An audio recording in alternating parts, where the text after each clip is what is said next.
ಈ ಬ್ರಹ್ಮಾಂಡ ಮಾಯೆಯೋ ಅಥವಾ ವೈಜ್ಞಾನಿಕ ವಾಸ್ತವಿಕತೆಯೋ ಎಂಬ ಪ್ರಶ್ನೆ ಪ್ರತಿ ವಿಜ್ಞಾನಿಯಲ್ಲಿಯೂ ಮೂಡುತ್ತದೆ.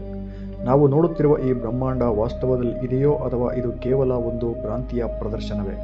ಮಾನವ ಚೇತನಕ್ಕೆ ಅರ್ಥವಾಗುವ ದೃಶ್ಯ ಅದೃಶ್ಯ ಜಗತ್ತು ನಿಜಕ್ಕೂ ಏನಿದು? ಈ ಪ್ರಶ್ನೆಗಳು ಅನಾದಿ ಕಾಲದಿಂದ ತತ್ವಶಾಸ್ತ್ರಜ್ಞರು, ತಪಸ್ವಿಗಳು ಮತ್ತು ವಿಜ್ಞಾನಿಗಳ ಮನಸ್ಸನ್ನು ಕಾಡಿಕೊಂಡಿದೆ. ಯಥಾ ಸ್ವಪ್ನೆ ಭಾತಿ ವಿಶ್ವಂ ತಥಾ ಜಾಗೃತಿ ದೃಶ್ಯತೆ ಮಾಯಾಮಯಂ ಇದಂ ಸರ್ವಂ ಪಶ್ಯಂತಿ ಯೋಗೀನ ಸದಾ. ಅಂದರೆ ಯಾವ ರೀತಿಯಲ್ಲಿ ಸ್ವಪ್ನದಲ್ಲಿ ಜಗತ್ತು ಕಾಣುತ್ತದೆಯೋ ಅದೇ ರೀತಿ ಜಾಗೃತಿಯಲ್ಲಿಯೂ ನಾವು ನೋಡುವುದು ಎಂದರ್ಥ. ಇದು ಭಯಾನಕವಾಗಿ ಧ್ವನಿಸಬಹುದು, ಆದರೆ ವೈಜ್ಞಾನಿಕ ವಾಸ್ತವಾಂಶವನ್ನು ಅರಿತರೆ ಇದೇ ನಿಜ ಎನಿಸುತ್ತದೆ. ನೀವು ರಾತ್ರಿಯ ಆಕಾಶವನ್ನು ನೋಡಿ. ನಿಮ್ಮ ಕಣ್ಣಿಗೆ ಗೋಚರಿಸುವ ಪ್ರತಿಯೊಂದು ವಸ್ತುವು, ಸಹಸ್ರಾರು ಚಂದ್ರಗಳು, ಸಹಸ್ರಾರು ನಕ್ಷತ್ರಗಳು, ಇವೆಲ್ಲವೂ ನಮ್ಮ ಕಣ್ಣಿಗೆ ಗೋಚರಿಸುವ ಭ್ರಮೆ ಮಾತ್ರ. ಹೇಗೆಂದರೆ ಒಂದು ವಸ್ತುವನ್ನು ನಾವು ನೋಡಲು ಬೆಳಕು ಅತ್ಯಮೂಲ್ಯ. ಅದರಂತೆಯೇ ಒಂದು ನಕ್ಷತ್ರದಿಂದ ಬಿಡುಗಡೆಗೊಂಡ ಬೆಳಕು ನಮ್ಮ ಕಣ್ಣಿಗೆ ಗೋಚರವಾಗಬೇಕು ಎಂದರೆ ಅದು ಸಹಸ್ರಾರು ಕಿಲೋಮೀಟರ್ ಚಲಿಸಬೇಕು. ಸಾಮಾನ್ಯವಾಗಿ ನಿರ್ವಾತದಲ್ಲಿ ಬೆಳಕಿನ ವೇಗ 2,99,792 ಕಿಲೋಮೀಟರ್ ಪ್ರತಿ ಸೆಕೆಂಡಿಗೆ ಇರುತ್ತದೆ. ಈಗ ಗಮನಿಸಿ ನೋಡಿ, ನಮ್ಮ ಭೂಮಿಗೆ ಹತ್ತಿರವಿರುವ ನಕ್ಷತ್ರ ಸೂರ್ಯ. ಇದು ನಮ್ಮ ಭೂಮಿಗೆ 15 ಕೋಟಿ ಕಿಲೋಮೀಟರ್ ದೂರದಲ್ಲಿದೆ. ಇದರಿಂದ ಬಿಡುಗಡೆಗೊಂಡ ಬೆಳಕು ಭೂಮಿಗೆ ಬರಲು 8 ನಿಮಿಷ 20 ಸೆಕೆಂಡುಗಳನ್ನು ತೆಗೆದುಕೊಳ್ಳುತ್ತದೆ. ಅಂದರೆ 8 ನಿಮಿಷ 20 ಸೆಕೆಂಡುಗಳ ಹಿಂದೆ ಇದ್ದಂತಹ ಸೂರ್ಯನನ್ನು ನಾವು ಈಗ ನೋಡುತ್ತಿದ್ದೇವೆ. ಅದೇ ರೀತಿ ಪ್ರಾಕ್ಸಿಮಾ ಸೆಂಚುರಿ ಎಂಬ ನಕ್ಷತ್ರವು 40 ಲಕ್ಷ ಕೋಟಿ ಕಿಲೋಮೀಟರ್ ದೂರದಲ್ಲಿದೆ. ಅದರಿಂದ ಬಿಡುಗಡೆಗೊಂಡ ಬೆಳಕು ನಮ್ಮ ಕಣ್ಣಿಗೆ ಬೀಳಲು ಸುಮಾರು 4 ವರ್ಷಗಳನ್ನು ತೆಗೆದುಕೊಳ್ಳುತ್ತದೆ. ನೀವು ರಾತ್ರಿಯ ಆಕಾಶದಲ್ಲಿ ಪ್ರಾಕ್ಸಿಮಾ ಸೆಂಚುರಿ ಎಂಬ ನಕ್ಷತ್ರವನ್ನು ನೋಡಿದರೆ 4 ವರ್ಷಗಳ ಹಿಂದೆ ಇದ್ದಂತಹ ನಕ್ಷತ್ರವನ್ನು ನೋಡುತ್ತಿದ್ದೀರಿ ಎಂದರ್ಥ. ಭೂಮಿಯ ವಾಸ್ತವಾಂಶಕ್ಕೆ ಹೋಲಿಸಿ ನೋಡಿದರೆ ಈ ಕ್ಷಣಕ್ಕೆ ಆ ನಕ್ಷತ್ರ ಅಲ್ಲಿ ಇಲ್ಲದೆಯೇ ಹೋಗಿರಬಹುದು. ಒಂದು ವೇಳೆ ಆ ನಕ್ಷತ್ರ ಸ್ಫೋಟಗೊಂಡರೆ ನಮಗೆ 4 ವರ್ಷಗಳ ಬಳಿಕವಷ್ಟೇ ತಿಳಿಯುತ್ತದೆ. ನಾವು ಭೌತಿಕವಾಗಿ ಖಚಿತವಾದ ವಸ್ತುಗಳ ಲೋಕದಲ್ಲಿ ಬದುಕುತ್ತಿರುವಂತೆ ಭಾಸವಾಗುತ್ತದೆ. ಆದರೆ ಅತಿಸೂಕ್ಷ್ಮ ಮಟ್ಟದಲ್ಲಿ ವಸ್ತುಗಳು ಖಚಿತವಾದವುಗಳೇ ಅಲ್ಲ. ಪರಮಾಣುಗಳ ಹೆಚ್ಚಿನ ಭಾಗವು ಖಾಲಿಯಾಗಿರುತ್ತದೆ. ಪರಮಾಣುವಿನ ಕೇಂದ್ರದ ಸುತ್ತ ಚಲಿಸುವ ಎಲೆಕ್ಟ್ರಾನ್ಗಳು ನಿಜವಾಗಿ ನಿರ್ದಿಷ್ಟ ಸ್ಥಾನದಲ್ಲಿ ಇರುವುದಿಲ್ಲ. ಅವು ಪ್ರಾಯಿಕ ಸ್ಥಿತಿಯ ರೂಪದಲ್ಲಿ ಇರುತ್ತವೆ. ಕ್ವಾಂಟಮ್ ಯಾಂತ್ರಿಕತೆ ಪ್ರಕಾರ ಸಬಾಟಮಿಕ್ ಪಾರ್ಟಿಕಲ್ಸ್ ಪ್ರತ್ಯಕ್ಷವಾಗಿರುವುದಕ್ಕೂ ಹೀನವಾಗಿರುವುದಕ್ಕೂ ಇರುವ ಅಸ್ಪಷ್ಟ ಸ್ಥಿತಿಯಲ್ಲಿರಬಹುದು.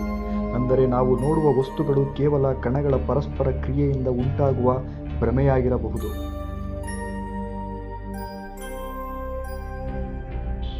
ಪರ್ಸೆಪ್ಷನ್ ಥಿಯರಿಯ ಪ್ರಕಾರ ಮೆದುಳು ನಿರಂತರವಾಗಿ ಹೊರಹೊಕ್ಕಿರುವ ಬೆಳಕು, ಶಬ್ದ ಮತ್ತು ಸ್ಪರ್ಶವನ್ನು ಅನ್ವಯಿಸುತ್ತಾ ಅದರ ಆಂತರಿಕ ಮಾಹಿತಿಗಳನ್ನು ರಚಿಸುತ್ತದೆ.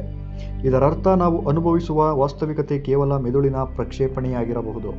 ಅಂದರೆ ನಾವು ಜಗತ್ತನ್ನು ಹೇಗೆ ನೋಡುತ್ತೇವೆ ಎಂಬುದು ಸಂಪೂರ್ಣವಾಗಿ ನಮ್ಮ ಮೆದುಳಿನ ಕಾರ್ಯಮಾನದ ಮೇಲೆ ಅವಲಂಬಿತವಾಗಿದೆ.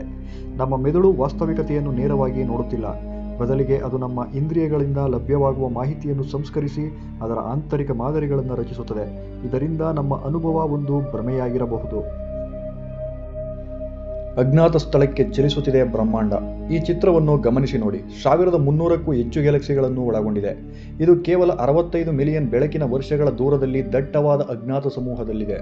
ಅಂದರೆ ಇಷ್ಟು ಕಿಲೋಮೀಟರ್ ದೂರದಲ್ಲಿದೆ. ಬೆಳಕು ಸೆಕೆಂಡಿಗೆ 3 ಲಕ್ಷ ಕಿಲೋಮೀಟರ್ನಂತೆ ಚಲಿಸುತ್ತದೆ. ಹಾಗೆ 1 ವರ್ಷ ಎಡಬಿಡದೆ ಚಲಿಸಿದ ಬೆಳಕಿಗೆ 1 ಬೆಳಕಿನ ವರ್ಷ ಎಂದು ವರ್ಗೀಕರಿಸಲಾಗುತ್ತದೆ. ಅದರಂತೆ 65 ಮಿಲಿಯನ್ ಬೆಳಕಿನ ವರ್ಷಗಳ ದೂರದಲ್ಲಿ ಈ ದಟ್ಟವಾದ ಸಮೂಹ ಕಂಡುಬಂದಿದೆ. ಎಲ್ಲೋ ಬ್ರಹ್ಮಾಂಡದ ಆಳವಾದ ವ್ಯಾಪ್ತಿಯಲ್ಲಿ ಅಜ್ಞಾತ ಸ್ಥಳದಲ್ಲಿ ನೆಲೆಸಿರುವ ಈ ಸಮೂಹ ನಮ್ಮ ಸುರಕ್ಷಿತ ಕ್ಷೀರಪಥ ನಕ್ಷತ್ರಪುಂಜದಿಂದ ದೂರವಿದ್ದರೂ ಅದು ನಮ್ಮನ್ನೂ ಮತ್ತು ನಮ್ಮ ಹತ್ತಿರವಿರುವ ಎಲ್ಲವನ್ನೂ ತನ್ನ ಹತ್ತಿರಕ್ಕೆ ಸೆಳೆಯುತ್ತಿದೆ. ಇಂತಹ ಅಗಾಧ ಪ್ರಮಾಣದಲ್ಲಿ ದೂರವಿದ್ದರೂ ತನ್ನ ಹತ್ತಿರಕ್ಕೆ ಸೆಳೆಯುತ್ತಿರುವ ಈ ಶಕ್ತಿಗೆ ಗುರುತ್ವಾಕರ್ಷಣೆ ಎನ್ನಬಹುದು. ಮತ್ತು ನಾವು ಇದನ್ನು ಗ್ರೇಟ್ ಅಟ್ರಾಕ್ಟರ್ ಎಂದು ಕೂಡ ಕರೆಯುತ್ತೇವೆ. ಇದರ ನಿಜವಾದ ಸ್ವರೂಪವು ಸಂಪೂರ್ಣವಾಗಿ ರಹಸ್ಯವಾಗಿದೆ. ಆದರೂ ಇದು ಇನ್ನೂ ನಿಗೂಢವಾಗಿದೆ.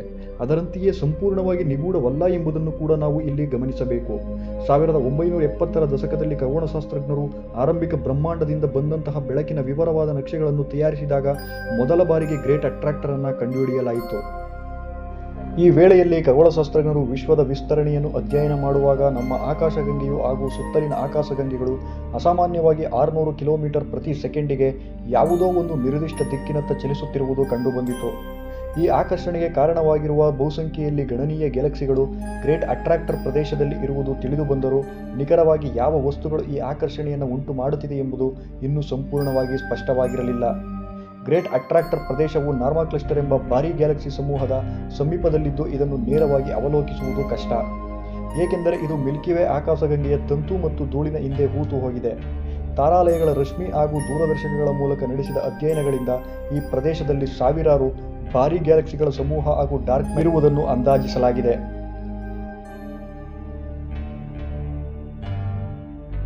ಹಾಗಾದರೆ ಈ ಗ್ರೇಟ್ ಅಟ್ರಾಕ್ಟರ್ ದೇವರಂತಿರುವ ಒಂದು ನಿಗೂಢ ಶಕ್ತಿಯೇ? ನಾವು ದೇವರನ್ನು ಕಣ್ಣುಗಳಿಂದ ಕಾಣಲಾಗದು, ಆದರೆ ಅವರ ಪ್ರಭಾವವನ್ನು ಎಲ್ಲೆಂದರಲ್ಲಿ ಅನುಭವಿಸಬಹುದು. ಅದೇ ರೀತಿ ಗ್ರೇಟ್ ಅಟ್ರಾಕ್ಟರ್ ಕೂಡ ನಮಗೆ ಕಾಣುವುದಿಲ್ಲ, ಆದರೆ ಅದನ್ನು ಪ್ರತಿಯೊಂದು ಗ್ಯಾಲಕ್ಸಿಯ ಚಲನೆಯಲ್ಲೂ ಅರಿಯಬಹುದು. ಇದು ಒಂದು ಅಜ್ಞಾತ ಅಜರಾಮರ ಶಕ್ತಿಯಾಗಿದ್ದು ಅನೇಕ ಆಕಾಶ ಗುಚ್ಛಗಳನ್ನು ತನ್ನತ್ತ ಎಳೆದುಕೊಳ್ಳುತ್ತಿದೆ. ಪ್ರಪಂಚದ ಹಲವು ತತ್ವಗಳು ದೇವರನ್ನು ಅತೀತ ಶಕ್ತಿ ಎಂದು ಪರಿಗಣಿಸುತ್ತವೆ. ದೇವರು ಕಣ್ಣಿಗೆ ಕಾಣಿಸುವುದಿಲ್ಲ, ಆದರೆ ಅವರ ಪ್ರಭಾವ ಎಲ್ಲ ಕಡೆಗಳಲ್ಲಿಯೂ ಇರುತ್ತದೆ. ಇದೇ ರೀತಿ ಗ್ರೇಟ್ ಅಟ್ರಾಕ್ಟರ್ 100 ಮಿಲಿಯನ್ ಬೆಳಕಿನ ವರ್ಷಗಳ ದೂರದಲ್ಲಿದ್ದರೂ ಇದುವರೆಗೆ ಕಂಡುಬಂದ ಆಕಾಶ ಗುಚ್ಛಗಳನ್ನೆಲ್ಲ ತನ್ನತ್ತ ಸೆಳೆಯುತ್ತಿದೆ. ಹಲವಾರು ತತ್ವಗಳು ದೇವರನ್ನು ಆತ್ಮಗಳ ಗಮ್ಯಸ್ಥಾನ ಎಂದು ಹೇಳುತ್ತವೆ. ಎಲ್ಲ ಜೀವಿಗಳು ಕೊನೆಗೆ ಅವರಲ್ಲಿಯೇ ಲೀನಗೊಳ್ಳಬೇಕು. ಹಾಗೆಯೇ ಗ್ರೇಟ್ ಅಟ್ರಾಕ್ಟರ್ 100 ಗ್ಯಾಲಕ್ಸಿಗಳನ್ನು ತನ್ನ ಕಡೆ ಸೆಳೆಯುತ್ತಿದೆ. ಅಂದರೆ ಅದು ಕೊನೆಗೆ ಎಲ್ಲವೂ ಸೇರಲಿರುವ ಒಂದು ಅಜ್ಞಾತ ಗುರಿಯಂತಿದೆ. ಈ ಶಕ್ತಿ ಎಷ್ಟು ದೊಡ್ಡದು? ಇದರ ಮೂಲವೇನು? ಯಾಕೆ ಇದು ಎಲ್ಲವನ್ನು ತನ್ನ ಕಡೆ ಸೆಳೆಯುತ್ತಿದೆ? ಈ ಎಲ್ಲ ಪ್ರಶ್ನೆಗಳು ಇನ್ನೂ ಉತ್ತರಿಸದವು.